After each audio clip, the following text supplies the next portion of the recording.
ജാമ്പവാന്റെ കാലത്ത് ഓരോ സാധനങ്ങൾ ഇതൊന്നും നമ്മുടെ പദ്ധതി എല്ലാം പൊളിഞ്ഞു. എന്താ? അച്ഛന്റെ വീട് നോക്കാൻ പോയില്ലേ? അതിന്റെ കച്ചവടം ഉറപ്പിച്ചു. അതിനെന്താ? അതിനെന്താന്നു?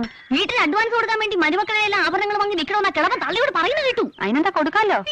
അയ്യോ അയ്യോ, നമ്മുടെ ആഭരണങ്ങളൊക്കെ ആ മലേഷ്യക്കാരൻ ചിറ്റപ്പൻ പറഞ്ഞ ആൾക്ക് കൊടുത്തിട്ടല്ലേ ഈ നാടകമൊക്കെ നടത്തിയത്. ഇനിയിപ്പോ എന്ത് ചെയ്യും ദൈവമേ? എന്ത് ചെയ്യാനാ? മോഷണം പോയിന്ന് പറയാം. അത് വേണ്ട ശ്രീദേവി. അല്ലെങ്കിൽ വേണ്ട. വേറെ ഐഡിയ ഉണ്ട്. എന്താ? ഈ കിളവി അടിച്ചു മാറ്റിയെന്ന് പറയാം. അയ്യോ ശരിയാ. എന്തേ കിളവൻ അവരെ സംശയം. ഇതും കൂടെ ആവുമ്പോ പൂർണ്ണമാവും. ആ കിളവൻ തന്നെ അവരെ എങ്ങനെയുണ്ട് ഐഡിയ? അയ്യോ ഇതോടെ ആ കിളവിയെ നമുക്ക് പൊളിച്ചെടുക്കാം. അയ്യോ ബാലിങ്ങിതാ ഇങ്ങോട്ട് വന്നേ. ഇനി നമുക്ക് കളിക്കാം. നമ്മുടെ മരുമക്കളെ നമ്മളെ തോപ്പിക്കാൻ കച്ചകെട്ടി ഇറങ്ങിയിരിക്കുക. എന്താടി? മലേഷ്യക്കാരാണെന്നും പറഞ്ഞ് എങ്ങാണ്ട് കിടന്ന കറവക്കാരെയാ അവളുമാർ ഇവിടെ കൊണ്ട് താമസിപ്പിച്ചിരിക്കുന്നേ. അവളുമാര് അപ്പുറത്ത് പറയുന്നത് ഞാൻ കേട്ടേച്ചു വരുവാ. അവന്റെയൊക്കെ അവസാനത്തെ തീറ്റി കിച്ചൻ കുറച്ച് അധികം കഴിച്ചുപോയി. കോഴി അല്പം മൂത്തതല്ലേ എന്നൊരു സംശയം. ഒരു ദിവസമൊക്കെ അഡ്ജസ്റ്റ് ചെയ്യാം. മിസ്റ്റർ ഭരതം, ഇത് എന്തൊരു നാട്, എന്തൊരു വീട്. ഇവിടെ AC ഇല്ല, STD ഇല്ല, രാത്രി 9 o'clock കഴിഞ്ഞാൽ കരണ്ടും ഇല്ല. Very bad. കൊതുക് അടിച്ചിട്ട് ഒരു പോളൊക്കെ നടക്കാൻ പറ്റുന്നില്ല. കൊതുകടിയൊക്കെ ഞാൻ മാറ്റിത്തരാം. എന്ത് വേണമെന്ന് പറഞ്ഞാൽ മാധവി, നീ ആ കഥ നടത്തി. അതെന്തിനാ വെറുതെ കഥ കിടക്കുന്നത്? അതെ, വലിയ ആൾക്കാരുമായി സംസാരിക്കുമ്പോ പുറത്താരും കേൾക്കരുതല്ലോ. എനിക്ക് അങ്ങനെയൊന്നും ഇല്ല. സാറിന് മലേഷ്യയിൽ എത്ര കപ്പലുണ്ടെന്നാ പറഞ്ഞേ? എത്ര കപ്പലാണെന്ന് അങ്ങോട്ട് ശരിക്കും ഓർമ്മ വരണില്ല. ഉണ്ടെങ്കിലല്ലേ ഓർക്കാൻ പറ്റൂ. അതെന്താ പച്ചമ്പി അങ്ങനെ പറയുന്നത്? മച്ചമ്പിയോ? മച്ചമ്പി തന്തയാണ്.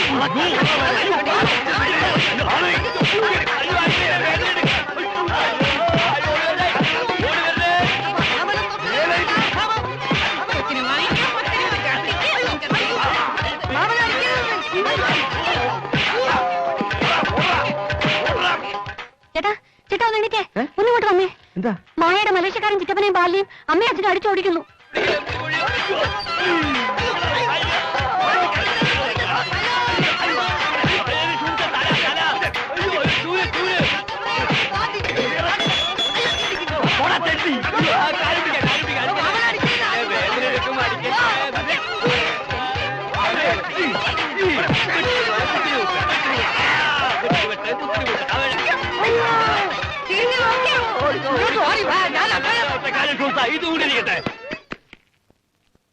അച്ഛ എന്ത് മര്യാദ കാണിക്കുന്നത്?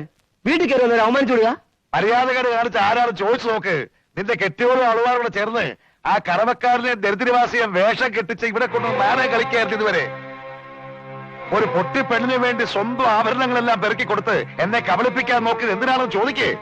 അതെങ്ങനെയാ ചോദിക്കാൻ? ഈ വീട്ടിലെ ആമ്പിള്ളാരില്ലെന്നിട്ടല്ലേ പെണ്ണുങ്ങളാണെന്നുള്ള ബോധം പോലും വിറ്റകൾക്കില്ലാതെ പോയത്.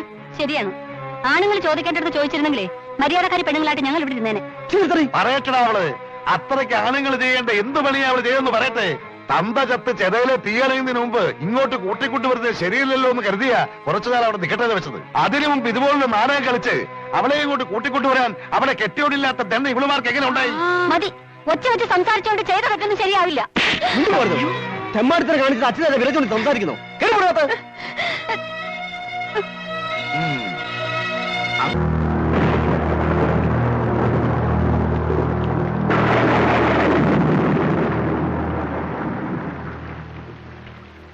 വാടയുടെ നീ എന്റെ ഭാര്യയാണ്. ഭർത്താവിനെ മാത്രം അനുസരിച്ച് ജീവിക്കേണ്ട നീ കണ്ട അലവലാദികളുടെ വാക്കും കേട്ട് എന്നെയും എന്റെ അച്ഛനെയും അമ്മയെയും കബളിപ്പിച്ചു. ഇനി ഒരു നിമിഷം പോലും എന്റെ ഭാര്യയായിരിക്കാനുള്ള യോഗ്യത നിനക്കില്ല. കോടീശ്വരി ഒന്ന് കരുതി നിന്നെ എന്റെ തലയെ കയറ്റി വെച്ചിട്ട് ഇപ്പൊ പിച്ചക്കാശിന് പോലും വകയില്ലാത്ത നിന്നെ എനിക്ക് വേണ്ടടി. നീ ചെയ്ത തെറ്റിന് പ്രായച്ചിത്തം ഒന്നേ ഉള്ളൂ. ഒപ്പിടും. നോക്കാനൊന്നുമില്ല. ഞാൻ മറ്റൊരു വിവാഹം കഴിക്കുന്നതിന് നിനക്ക് എതിർപ്പില്ല എന്നുള്ള ഒരു സമ്മതപത്രം, അത്രേ ഉള്ളൂ. ഒപ്പിടടി. മര്യാദക്ക് ഒപ്പിടുന്നതാ നിനക്ക് നല്ലത്. നീ അനുസരിക്കണല്ലേ? ഒപ്പിടാനാ പറഞ്ഞത്. നിന്നെ ഒപ്പിടടി. ഒപ്പിടാനാ പറഞ്ഞത്.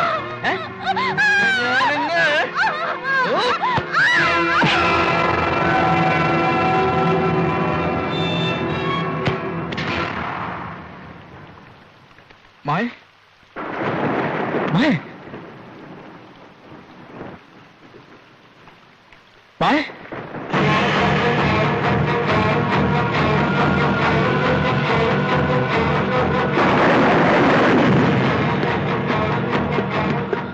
അച്ഛാ എന്തായി ഒപ്പിട്ടോ? ഇല്ല, ഞാനൊരു അടി കൊടുത്തേ ഉള്ളൂ. അവളിപ്പോ അനക്കില്ല, തീർന്നു. ചതിച്ചോ ദൈവമേ, തഞ്ചത്തി പറഞ്ഞ് ഒപ്പിടിക്കാൻ പറഞ്ഞിട്ട് അടിച്ചു കൊന്നല്ലോടാ ദ്രോഹി. ഇനി ഇപ്പൊ എന്ത് ചെയ്യും?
ശ്രീദേവി, മായയെ കണ്ടോ?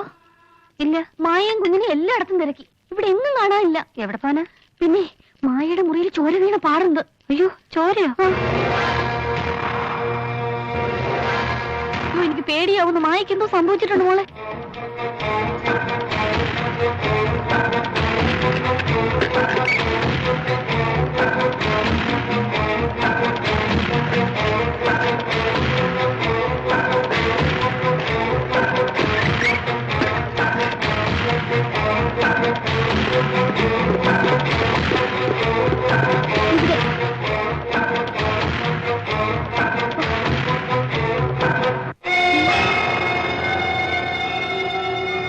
അയ്യോ, ഞാൻ ഇപ്പൊ കണ്ടോ, ആരോ മാറ്റിരിക്കുന്നു.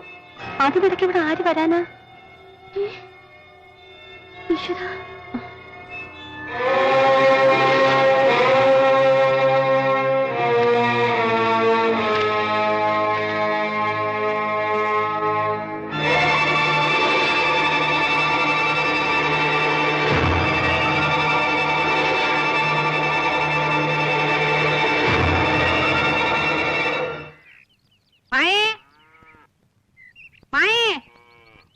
എവിടെ പോയി കിടക്കുക?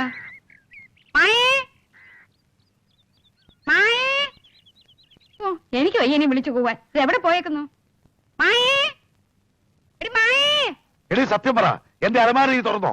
അയ്യോ, ഞാനോ? പിന്നെ അല്ലാതാരെ? നീ അറിയാതെ അലമാരയിരുന്ന പണവും സ്വർണ്ണവും എവിടെ പോയി? അയ്യോ, എന്റെ കുഞ്ഞുങ്ങളാണ് സത്യം, ഞാൻ എടുത്തിട്ടില്ലേ? മൂതേ, ഞാൻ ഇത്രയും നേരം ഇവിടെ തൊണ്ടകേറി വിളിച്ചിട്ട് നീ എവിടെയായിരുന്നു? അയ്യോ, മായയെ കാണുന്നില്ല. ഞാൻ പറമ്പിലൊക്കെ നോക്കിയേച്ച് വരും. മായയെ കാണാനില്ലേ? ഇല്ല, ഈ വീട്ടിലും പറമ്പിലും ഒക്കെ നോക്കി, എങ്ങും ഇല്ല. ആ, അപ്പൊ അവള് തന്നെ ആ കറവക്കാരനെ കളവേഷം കെട്ടിച്ചത് നമ്മൾ കണ്ടുപിടിച്ചെന്ന് അറിഞ്ഞപ്പോ പണവും പണ്ടവും എടുത്ത് മുങ്ങിയതാവും അവള്. എന്റെ ഭഗവതി, ഞാൻ എന്തായി കേൾക്കുന്നത്? പോയടി, എല്ലാം പോയി. ഇത്രയും കാലം ഞാൻ ഇതുപോലെ കാത്തു സൂക്ഷിച്ചിരുന്ന പണമെല്ലാം പോയല്ലോ. ഈ തടിയന്മാരും തടിച്ചിലും ഒക്കെ ഇവിടെ ഉണ്ടായിട്ട് എന്റെ കണ്ണൊന്ന് എത്തിയപ്പോ എല്ലാം പോയല്ലോ ഭഗവാനെ. എന്റെ പൊന്നു മക്കളെ, ആ പൊട്ടിപ്പെണ്ണ് നമ്മളെയൊക്കെ പറ്റിച്ചേച്ച് പോയടാ. വലിയ വീട്ടിലെ പെണ്ണാണെന്ന് പറഞ്ഞെടുത്ത് തലയെ വെച്ചോണ്ടിരുന്നതാ. ഇപ്പൊ ദേ അച്ഛന്റെ അലമാരിയിൽ ഇരുന്ന് സ്വർണവും പണവും പണ്ടവും ഒക്കെ എടുത്തോണ്ട് പോയി. ഈ ഭയങ്കരയാണല്ലോ നമ്മള് കുടുംബത്തിൽ വിളിച്ചു കയറ്റിയത്. എന്റെ മക്കള് കഷ്ടപ്പെട്ട് സമ്പാദിച്ചതൊക്കെ ആർക്കുമില്ലാതെ പോയല്ലോ ഈശ്വരാ. എവിടെ പോയാലും അവള് മുടിഞ്ഞു പോത്തേ ഉള്ളൂ. ഗുണം പിടിക്കില്ല, നെറിയട്ടോള്. നന്ദിയില്ല. മതി, നിർത്ത. ആ പാവം പെണ്ണിനെ തല്ലിക്കൊന്നിട്ടൊന്ന് കള്ളക്കണ്ണീര് എടുക്കുന്നോ? അയ്യോ, തല്ലി കൊന്നോ? ആര്? തോന്നിയാസല്ല, സത്യമാ. നിങ്ങളുടെ അച്ഛനും അനിയനും കൂടി ആ പാവം പെണ്ണിനെ തല്ലിക്കൊന്നു. എന്നിട്ട് കള്ളക്കഥ ഉണ്ടാക്കി രക്ഷപ്പെടാൻ ശ്രമിക്കുക. ഇതാ മായയുടെ മുറിയിൽ നിന്ന് കിട്ടിയതാ, വായിച്ചു നോക്ക്. നിങ്ങളുടെ പുന്നാരനിയൻ ഇങ്ങനെ ഒരു കത്തെഴുതി അവളെ കൊണ്ട് ഒപ്പിടിക്കാൻ ശ്രമിച്ചതാ. അവൾ അതിന് സമ്മതിക്കാതെ വന്നപ്പോ അവൾ എന്തോ ചെയ്തു. സത്യമാണ്.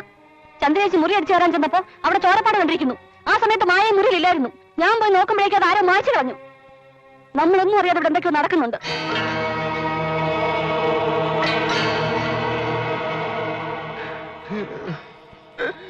മതി, ഈ ഒരു പണി മാത്രമേ ഞാനിത് കേൾക്കാനുള്ളൂ. ഇപ്പൊ എന്റെ ഒരു കൊലപാതകമാക്കി. മക്കളെ, എന്നെയും നിങ്ങളെയും തമ്മിലടുപ്പിക്കാൻ ഒരു കള്ളക്കത്ത് എഴുതിക്കൊണ്ടൊന്ന് നാടകം കളിക്കുക ഇവര്. ഇതിലും ഭേദം വല്ല വിഷവും തന്ന് എന്നെയൊക്കെ കൊല്ല്. ഇനി ഒരു നിമിഷം ഞാൻ ജീവിച്ചിരിക്കില്ല. വിളിച്ചു പോവിന്ന് വെച്ച് ഞങ്ങളത് വിശ്വസിക്കുന്നുണ്ടോ? കൊന്നുകളയാൻ എനിക്ക് എന്റെ ഭാര്യയ്ക്കും മക്കൾക്കും വീതം വെച്ച് എഴുതി തരാന്ന് പറഞ്ഞ പറമ്പിൽ കയറി കുഴി വെട്ടിയത് ആരായാലും ശരി, കൊന്നുകളയാൻ. ഇന്നലെ നൈറ്റ് ഡ്യൂട്ടിക്ക് പോകുമ്പോ ഇല്ലാത്ത കുഴി നേരം വിളക്കുന്നതിനിടയ്ക്ക് ആര് വെട്ടിയെന്ന് എനിക്ക് അറിയണം. അതും 6 അടി കുഴി. ആരെ കുഴിച്ചു വിടാൻ വെട്ടിയെന്ന് എനിക്ക് ഇപ്പൊ അറിയണം. 6 അടി കുഴിയോ? കേട്ടില്ലേ? ഇപ്പൊ ഞങ്ങൾ പറഞ്ഞത് കെട്ടുകഥയാണോ?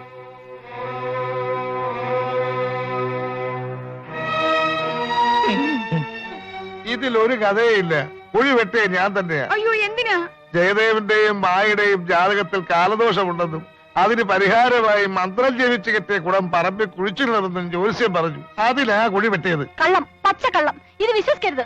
ആ പാവത്തിനെ കൊന്ന് കുഴിച്ചു മൂടിയിരിക്കുക. അച്ഛൻ പറയുന്ന സത്യമാണെങ്കിൽ ഇപ്പൊ തന്നെ കുഴിച്ചു നോക്ക്. നിന്നോടല്ലോ മിണ്ടായിരിക്കാൻ പറഞ്ഞേ. അച്ഛനെ കുറിച്ചുള്ള സംശയം തീർക്കേണ്ടത് നിങ്ങളെക്കാൾ ആവശ്യം ഞങ്ങളുടെയാ. വന്നേ, വാ. എല്ലാരും വരി, വാ. സഹദേവ, ആ കുഴി വെട്ടിത്തുറന്ന് നോക്കരുത്. അച്ഛൻ ചെയ്ത കാലദോഷ പരിഹാരത്തിന് ഫലമില്ലാതായി പോവും. അച്ഛനെ നിനക്ക് വിശ്വാസമില്ലേ? ഉണ്ട്. അച്ഛനെ ഞങ്ങൾക്ക് വിശ്വാസമുണ്ട്. പക്ഷെ ഇവരുടെ തെറ്റിദ്ധാരണ ഇന്നോടെ തീർക്കണം.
കണ്ടോടി, ഇനി പറയേ അച്ഛൻ പറഞ്ഞ കള്ളമാണോന്ന്. ഒന്നും അറിയാത്ത അച്ഛനെ നീയൊക്കെ കൂടി കൊലപാതകയാക്കി. മതിയായല്ലോ, തൃപ്തിയായല്ലോ. ഇല്ല, ഇതിലെന്തോ ചതിയുണ്ട്. അവളെ കൊന്ന് മറ്റെവിടെയോ കുഴിച്ചു മൂടിയിട്ട് കഴുതി കുടിച്ചത് തന്ത്രമായത്. ഞാനിത് വിശ്വസിക്കില്ല.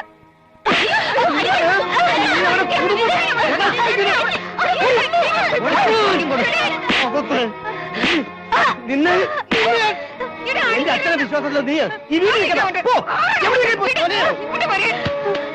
വിടമേ. നിന്നെ ഞാൻ എന്ത് തെമ്മാടത്തിനാണ് കാണിക്കുന്നത്? വിവരമില്ലാതെ ഇവിടെ എന്തെങ്കിലും പറഞ്ഞു എന്ന് കരുതി തല്ലിച്ചതയ്ക്കാ വേണ്ടത്. ഇവരെ ഇവിടെ ഇറക്കി വിട്ടാ എല്ലാ പ്രശ്നങ്ങളും തീരുവോ? 4 ആളറിഞ്ഞാൽ ഈ കുടുംബത്തിന്റെ മാനം ഉണ്ടാകും. അതല്ല ഇത്രയൊക്കെ വേണ്ട, ഒന്നും പറയണ്ട. പോകാത്ത പോകാൻ കൊള്ളാം. എന്റെ മരുമകളുടെ ചങ്കൂറ്റം എനിക്ക് ഇഷ്ടമായി. പക്ഷേ പൊന്നുമോൾ ഒന്ന് മനസ്സിലാക്കണം, പിടക്കോഴി കൂടിയാൽ നേരം വിളിക്കുകയില്ല. ഇപ്പൊ ഞാൻ വിചാരിച്ചാൽ നിന്നെ എന്നേക്കുമായി ഈ കുടുംബത്തിൽ നിന്ന് ഒഴിവാക്കാം. പക്ഷെ ഞാനത് ചെയ്താൽ പിന്നെ നീ ഞാനും തമ്മിൽ എന്താ വ്യത്യാസം?